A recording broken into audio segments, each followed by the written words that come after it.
right, welcome back, YouTube. I wanted to go over my 2021 Beta 300 with you really quickly. So this is a 2021 Beta 300 RR, so not the race edition.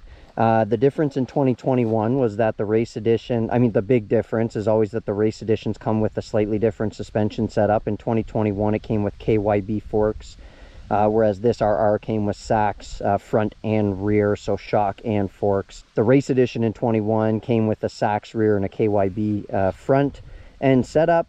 In 2023, that's changed. The race editions now, like you'll see on my 350 in another video, comes with KYB front and rear, and so do the two strokes if they're the race editions. So that's pretty cool. Yeah, so let's go over just a few things on the 300. We'll start up here at the handles, at the controls. We'll start at the controls. So pretty much, well, kind of stock, I guess, not really. But we have ODI lock-on grips. I stopped messing with grips and glue a while ago. I love the ODI lock-on grips. They're great in every aspect. Easy to install, they stay put. Easy to replace in a pinch, so that's good. You will notice I run a Clake One Light clutch. Now this is actually going to be my first ride with the Clake One Light clutch. So you're going to join me for the first ride since I've installed it on the 300 for the second time though. So I have had this clutch for a while.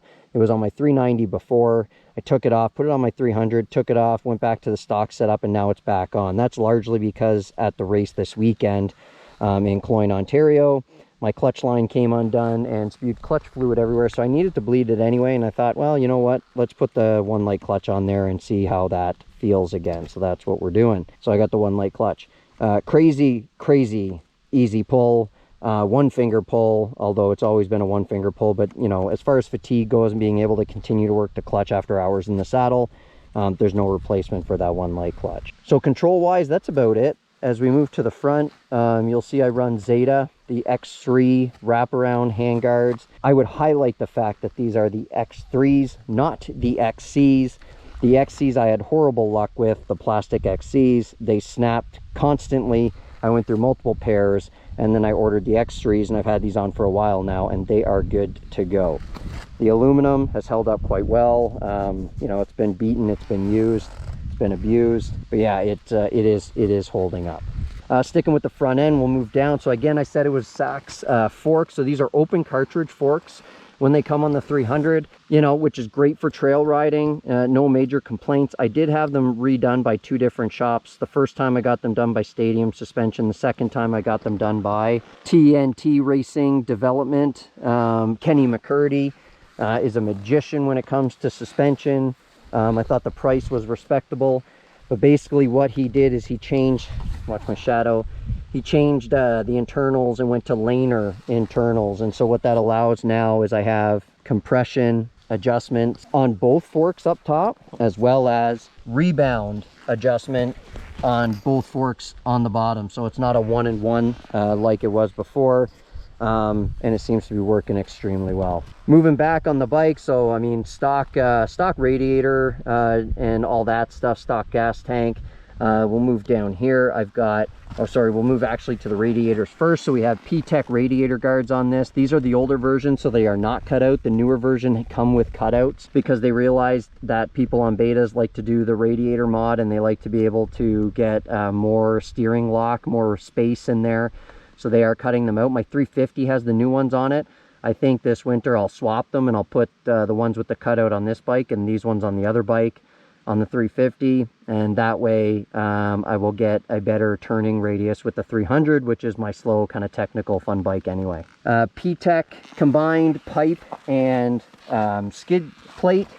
This thing has been absolutely fantastic. It has held up to major abuse. I got the linkage guard, and it's got the plastic underneath that allows it to slide over obstacles. But in all honesty, you know, this is, in my opinion, kind of the way to go. A little bit of a weight penalty, I would say, but it has saved me numerous pipes and has saved my frame rails numerous times. So I don't have any complaints whatsoever. Looking up from there, you'll see Enduro Hog engine protection. Those are just some plastic covers, fairly heavy duty. They have worked quite well. You can see that the brake has actually gouged and dug into it a couple times in some crashes, but they've held and protected my engine cases, you know, as expected.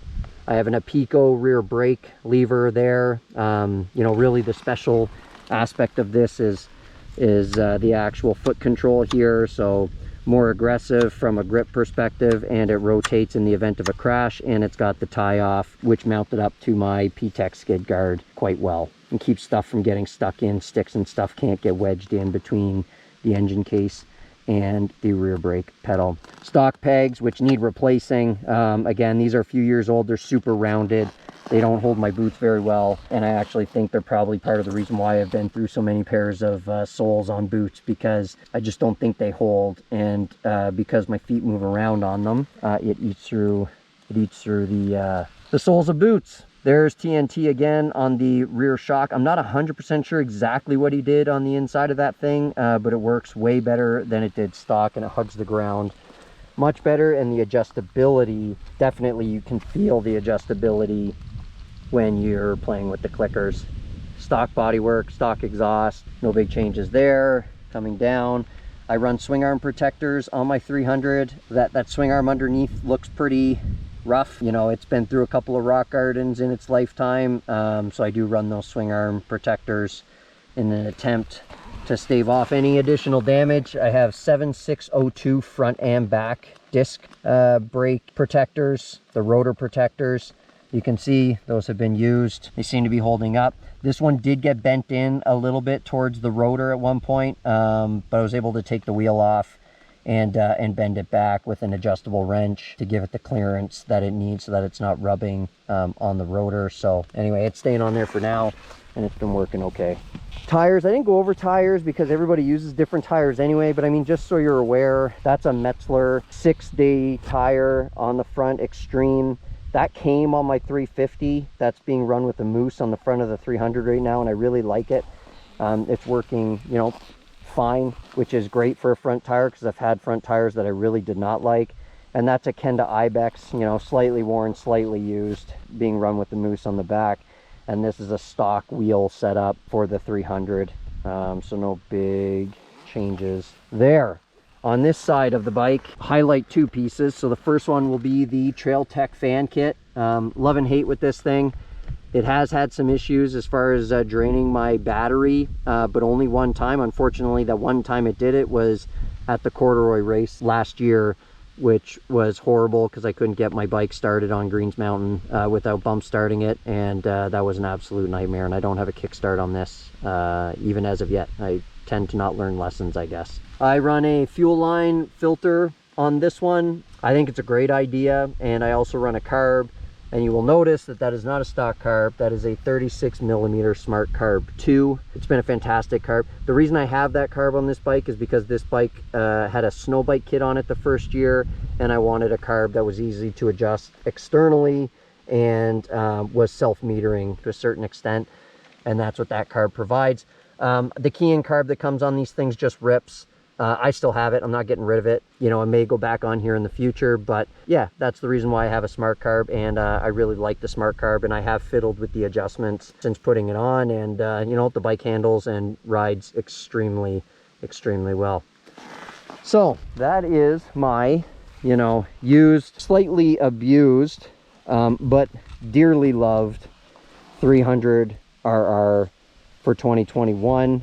Hopefully you stick around and join me for a ride, and I'll talk about a little bit of its you know, performance and characteristics and what attracted it to me once we're out on the trail. All right, let's go for a little ride.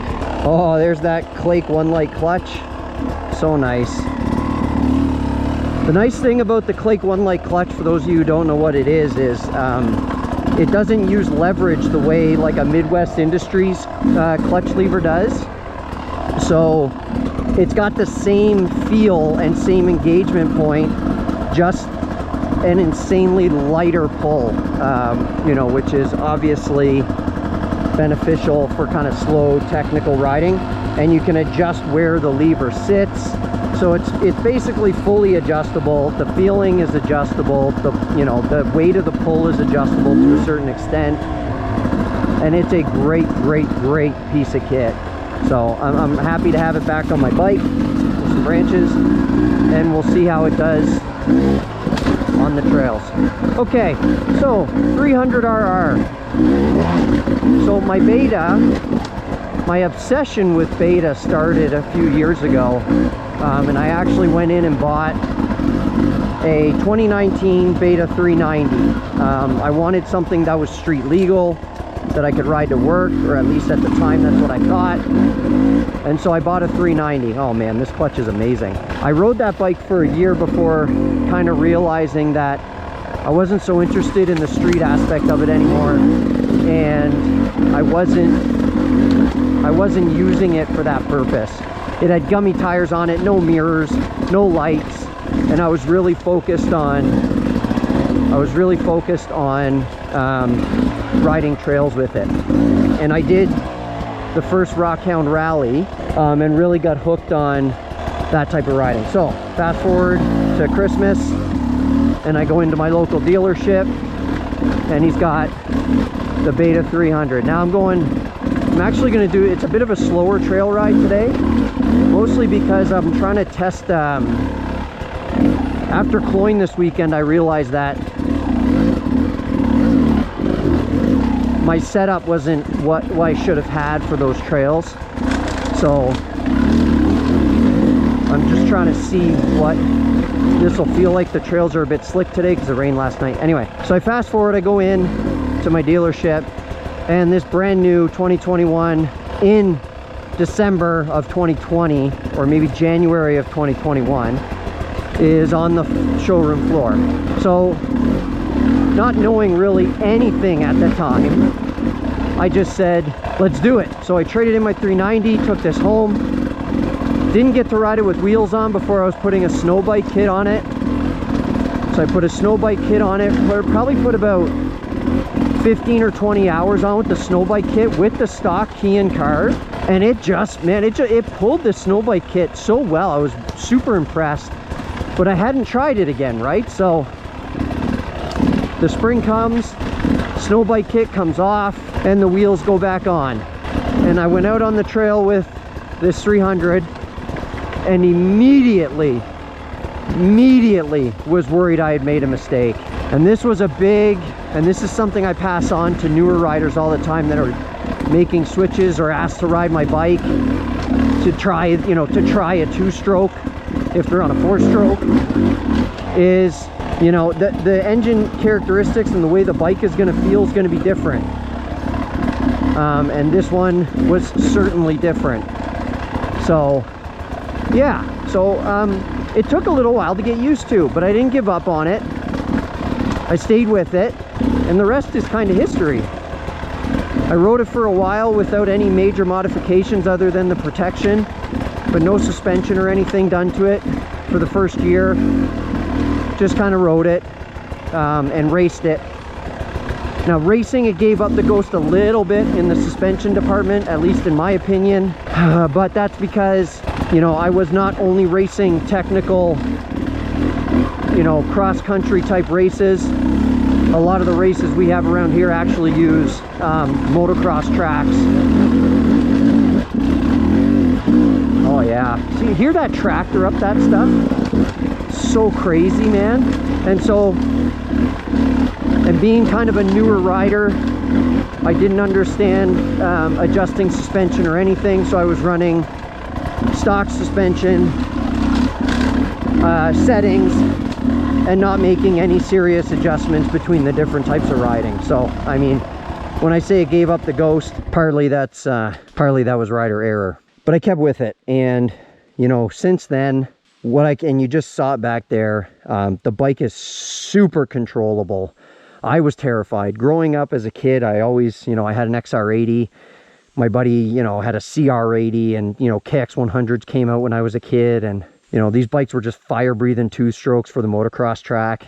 And I was under the impression that this 300, you know, was going to be basically too much to handle. But it's super tractable. I don't know if the Smart Carb also helps smooth it out a little bit, but it is absolutely amazing. Yeah, so you know, that would be the first thing I would say, and I don't want this video to be too long, and I can talk forever. But listen, from an engine perspective, and again, I'm running a Smart Carb, It's like a tractor. Hopefully you'll hear it going up this hill. You heard it back there. The thing just lugs down to, you know, to nothing, you know, and is way better than a 4-stroke, in my opinion, on a lot of these trails, especially if you're out for kind of a, you know, slower paced, fun trail ride. Like, I'm trying to talk this whole time, so I'm certainly not anywhere near riding this as fast as I normally do or as hard as I normally do, but that's part of the whole reason I'm doing this review today. So, you know, engine characteristics, super good. Suspension, stock, I think everybody would agree that the sack stuff is a bit soft from a like racing perspective, but from a trail riding perspective, I would say if you're a trail rider, don't overlook it, and don't think that the raced edition with the extra bling is going to be, you know, worth it for you. You know, going from an open cartridge to a closed cartridge is a significant difference. And I mean, the KYB is super tunable, and it's, you know, they're awesome suspension. But I would really encourage people when they're looking at the Beta specifically, kind of like when you're looking at the Austrian brands too, and you're looking between, you know, like a Husky TX or a TE, you're going to get a slightly different suspension feel out of those. And the ones that are made for, you know, trail riding and kind of the enduro stuff are going to be a bit softer, and they're going to be open cartridge, you know, up front. Yeah, this sack stuff works really well, and it's still on there. A little bit of adjustment, and if you get them worked by a reputable, you know, suspension specialist, you know, they can be really good. Not just good, but really good. Clutch pull on these old ones, well, old ones, 2021's not that old. But Betas went with a diaphragm clutch, and I can confirm that my 350 clutch pull is lighter and, you know, more easier to modulate than this 21-300. But having said that, I've never really had a problem one finger, even on the stock clutch with the 21. I've always used just one finger. Again, I have a Clay One Light clutch. This is something that I've had around for years. I wouldn't purchase this to put on this bike and pay the price for that thing. If I didn't already have access to it, and I got it used. But I mean, it's on here now, and I really like it, so it'll probably stay on. Yeah, so that's, I mean, suspension, everything else. You know, I've never had an issue with the brakes. I've never had an issue with reliability in general. This bike has kept on kicking. Every winter I do a top end. Last year I did a top and bottom end, and it was great to open it up and see what's inside. And you know, the shop that did it for me when they opened it up, he's told me numerous times how impressed with the quality he is with the Italian motors. So, you know, really good bikes, you know, everything all considered. The other cool thing is, although they're starting to become more prevalent now, there actually hasn't been a lot of them kicking around. And I get stopped all the time to get asked, whoa, getting a little slobber, woo! I get stopped all the time and get asked, you know, oh, what kind of bike is that? Who makes that bike? So that's kind of cool. You know, it's something different, which is neat. You know, parts availability, not an issue. Has not been an issue for me personally. Loyalty breeds loyalty though, and I'm a loyal individual. So I'm loyal to Beta, and I'm loyal to my dealership, and that, in my opinion, has paid dividends. That little investment of loyalty has paid dividends. So, you know, do what you want, but if you're the type of person that buys a bike and will drive, you know, hours and hours away from dealerships in your local area to go buy a bike, and then expect that you're going to get the A1 service from your local dealership whenever you have an issue, or they're going to go above and beyond for you, like, listen, some dealers will do that, but I mean, some can't afford to do that. So sorry, parts availability, no issue. It's been fine. And here's the other cool thing: Beta is not making changes for the sake of making changes. They make changes when it makes sense. They make changes when it improves the bikes, but they're not making changes for the sake of making changes to sell more models every year.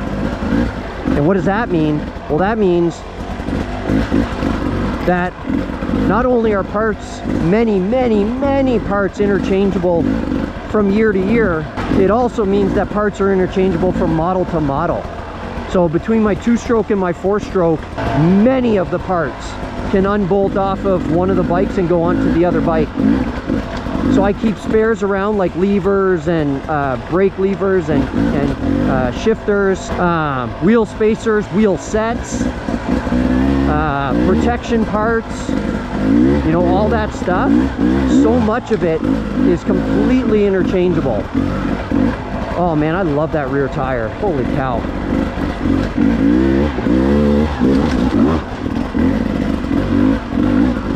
So I like that as well.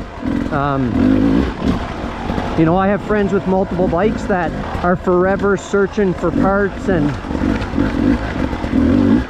you know, the Austrian brands are certainly not exempt from having back orders. And so, you know, from a shop or from a manufacturer like Beta, if that's something you're worried about, I would personally, and you're in, you know, Canada, Ontario, likely even the States, there's tons of dealerships that are dealing with Beta parts, that are stocking stuff up, and you don't have to worry about your model being phased out every year and them not supporting it.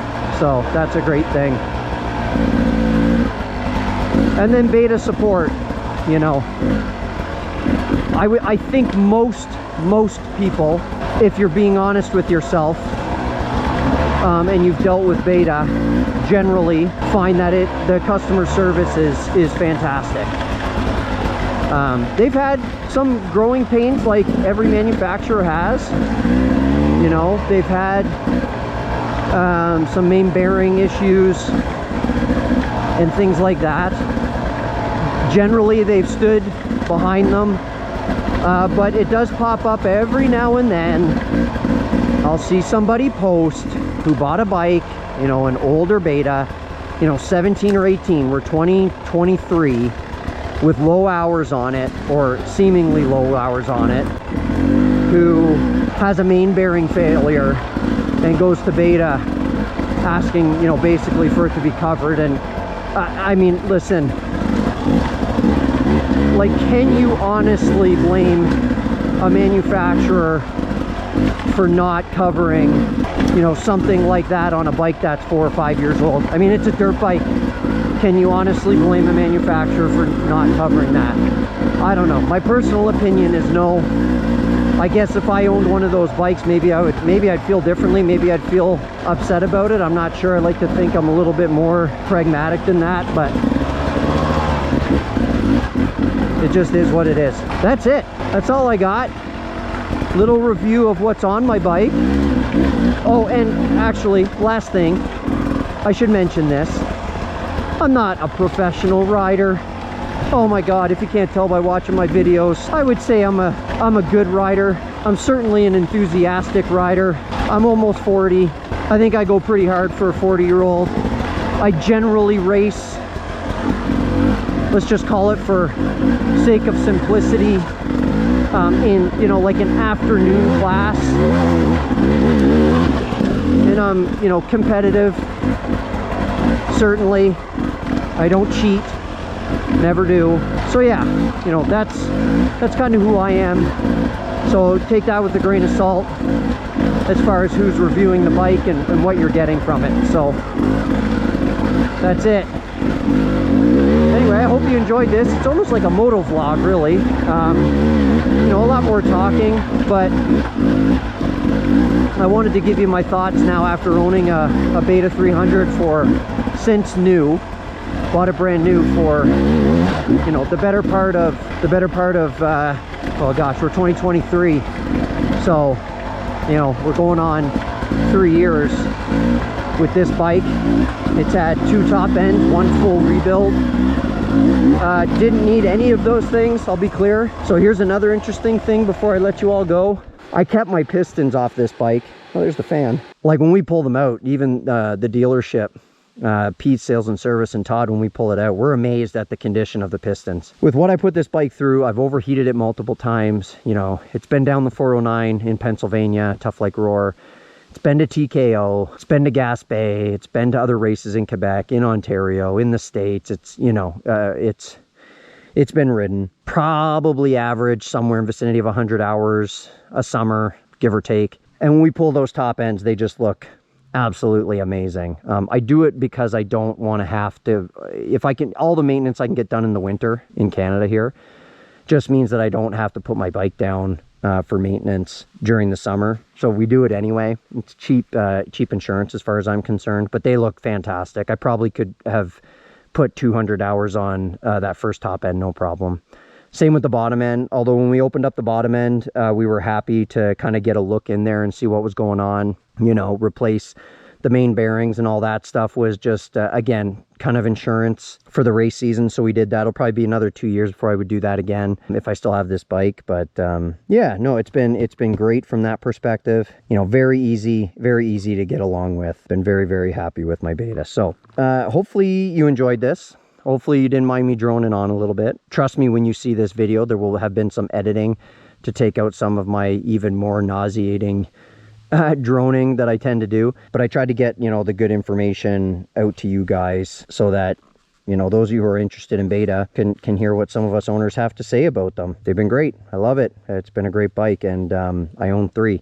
I own a Beta Trials bike, I own this, and I own a brand new 2023 350 race edition. So I'll look to do a small review on all of those bikes, and I hope you enjoyed this. Please like, subscribe for sure, and hit the notification bell. And in all honesty, subscribing costs you absolutely nothing, and it means the world to me. I'm at under 470 subscribers right now, but you know, I am trying to build it up, and I don't have any, you know, massive aspirations of this channel being huge, but I am hoping to grow it. So hopefully you enjoy this, and hopefully more content to come. All right, gonna get back to riding. See you on the trails.